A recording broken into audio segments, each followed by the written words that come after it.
بسم اللہ الرحمن الرحیم۔ السلام علیکم۔ ایک شخص نے ایک خوبصورت لڑکی سے شادی کر لی۔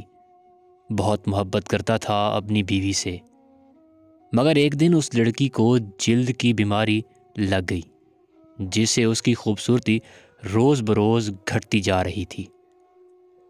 ایک دن اس کا شوہر کسی سفر پہ نکلا، واپس آتے ہوئے اسے حادثہ پیش آیا جس میں اس کی دونوں آنکھیں جاتی رہیں۔ خیر، ان کی ازدواجی زندگی یوں ہی چلتی رہی اور اس کی بیوی کی خوبصورتی مزید گھٹتی رہی، مگر اندھے آدمی کو اس بات کا علم نہیں تھا، لہٰذا ان کی زندگی پر اس کا کوئی اثر بھی نہ پڑا۔ دونوں ایک دوسرے کو پہلے کی طرح چاہتے تھے اور ایک دوسرے کا خیال رکھتے رہے۔ خدا کا کرنا ایسا ہوا کہ ایک دن اس لڑکی کا انتقال ہو گیا۔ اس کا شوہر نہایت غمگین تھا اس صدمے سے، جس کے باعث اس نے اپنا سب کچھ فروخت کر ڈالا اور اس شہر کو چھوڑ کر کسی دوسرے شہر جانے لگا۔ جاتے ہوئے راستے میں ایک شخص نے پیچھے سے آواز دی اور کہنے لگا، اکیلے کیسے جاؤ گے؟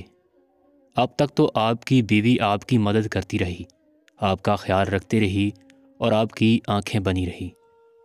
اندھے آدمی نے جواباً کہا، میں اندھا نہیں تھا، اسے میں نے ایسے دکھاتا رہا جیسے میں اندھا ہوں، کیونکہ اگر اسے یہ پتہ ہوتا کہ اس کی بدصورتی دیکھ سکتا ہوں تو یہ احساس اس کی بیماری سے زیادہ تکلیف دہ ہوتا۔ میں نے اندھا ہونے کا ڈرامہ کیا، وہ بہت اچھی بیوی تھی، میں بس اسے خوش رکھنا چاہتا تھا۔